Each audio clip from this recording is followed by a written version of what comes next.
Hey, what's up, Solutioneers? Welcome back to the vlog. Today we're going to talk about the big shift that's happening in food service around shifting from single-use to reuse. As you've no doubt experienced, much of institutional fast food and fast casual dining and virtually all takeout and delivery uses disposable food serviceware. And all those takeout containers, bags, boxes, condiment packets, plastic utensils, cold and hot cups and lids, and napkins add up. Nearly 1 trillion food service disposable products are used each year in the United States. Unfortunately, all those disposables come with costs. Costs to the environment, from natural resource extraction to climate impacts to plastic pollution. Costs to food service businesses from the ongoing procurement and on-site waste management of disposables. And costs to governments and taxpayers from solid waste costs and litter cleanup. These costs also represent lost opportunities to create better systems for getting consumers what they want and need without all the waste. But the good news is that there's a new reuse economy emerging for food service that has the potential to completely disrupt our current disposable food service paradigm and replace it with something better. Reusable foodware has been and still is the norm most of the time. Today, the majority of meals consumed in the US are served on reusable or real plates, cups, and cutlery. Americans might bring out paper plates and plastic cups for parties, but we usually eat off reusable rather than disposable foodware at home. But with restaurants, the picture changes. There are approximately 1 million restaurants in operation in the United States, with an estimated 205,000 of those being quick service restaurants or fast food. Roughly 41% of people in North America eat at or from QSRs every week, and disposables reign at QSR chains as well as for takeout and meal delivery. All this eating on disposables didn't used to be the case. The history of food service is rich with providers offering prepared food to the public without the hassle of making it or cleaning it up. And takeout food was a small part of the overall industry until the post-World War II era. During the war, the extraction, mining, and manufacturing industries ramped up production to serve the war effort. Business was good, but once the war was over, these industries asked, well, what should we do now? And their answer was to keep churning all these materials through the economy. One of the big ideas was to sell materials like aluminum, paper, and plastic in the form of disposable products. There's a famous 1955 Life magazine article titled Throwaway Living. It includes a black and white photo of a man, woman, and child with their hands throwing dozens of disposable paper and plastic cups and plates, trays, forks, and knives into the air.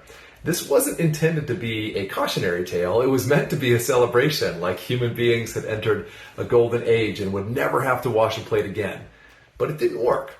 The Americans of the 1950s, who had survived the Great Depression and grown victory gardens and donated unwanted metals to be melted into guns and bullets for the war effort, didn't wholeheartedly embrace disposable products at home. However, business leaders in the restaurant industry saw an opportunity. This was the 1950s. America had won World War II and we were entering the era of American power and economic supremacy.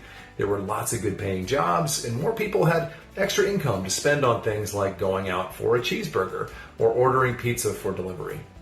Fast food proliferated and the drive-in restaurant became a national cultural obsession, and instead of being served on real plates with real cutlery, which had been the norm, diners were now being served on disposables. Eventually, the drive-in restaurant gave way to the drive-through restaurant, with McDonald's opening the very first drive-through in 1975, right around when I was born. Needless to say, more disposables followed. Additionally, evening programming and the rise of televisions in every home also coincided with the post-war economic boom, and frozen TV dinners became a household staple. Then, in 1960, Dart Container Corp developed and started shipping expanded polystyrene or styrofoam coffee cups. Companies like 7-Eleven helped popularize to-go coffee in the 70s, and Starbucks would go on to make the disposable coffee cup king from the late 1980s onward. Now, not surprisingly, a lot of these new disposable products started showing up in the environment as litter. During the 1960s, the explosion of litter provoked the ire of concerned citizens and policymakers. Leading up to the first day, Earth Day in 1970, environmental demonstrations across the country focused on the issue of disposable products. Now, these protests held the industry, not consumers, responsible for the proliferation of disposable items that depleted natural resources and created massive amounts of litter. Over time, and with much policy work and legislative effort in between, these concerns over waste and environmental degradation have led food service companies to question their heavy reliance on disposable products, in turn helping to bring back reuse and pave the way for new reuse services. And this is good news for the environment. A review of life cycle assessments for Upstream's 2021 Reuse Wins report shows that reusable foodware beats single-use alternatives through every environmental measure, whether that's climate, water, land use, waste, litter, or plastic pollution. Reusables always hit a break-even point where they outperform the disposables, and the benefits to the environment accrue with each additional use past that point. It's also good news for business.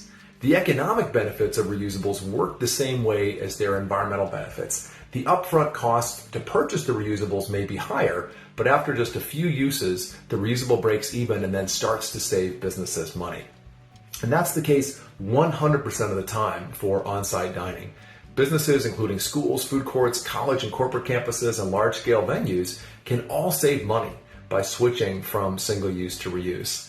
The Rethink Disposable project has demonstrated the short-term payback of switching to reusables in over 200 cases of providing technical assistance to businesses and gathering cost impact data.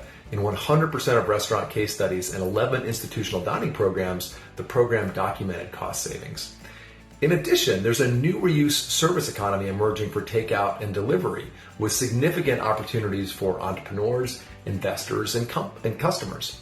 Companies across the globe are providing restaurants and cafes with reuse services for takeout drinks and reusable cups, and to provide meals for takeout or delivery in reusables, including dishwashing and logistics services, which can replace a restaurant's existing inventory management system for disposables. Reusable cup systems are also being innovated at large venues like arenas and stadiums and concert halls, with a number of companies offering services in U.S. markets, including mobile dishwashing at events. Here's some recommendations that we have for the food service industry. Number one, the food service industry, including fast food and concessionaires and full service restaurants and their value chains, should embrace reusable foodware as the future. For large companies, set rates and dates targets to transition from single-use to reuse, similar to what Coca-Cola has done with their pledge to serve 25% of their beverages in refillable formats by 2030. For all food service operations, work to eliminate the disposables for on-site dining as much as possible. And finally, begin developing or participating in reusable takeout and delivery systems, either individually or through using third-party reuse services. So the bottom line is that reusable food serviceware helps reduce the plastic and climate impacts of serving prepared food to customers and can save businesses money. It's a win-win. And it's not just a hypothetical vision for the future. All over the world, people are working to change the throwaway system by innovating new ways to bring durable, reusable, and refillable products into food service.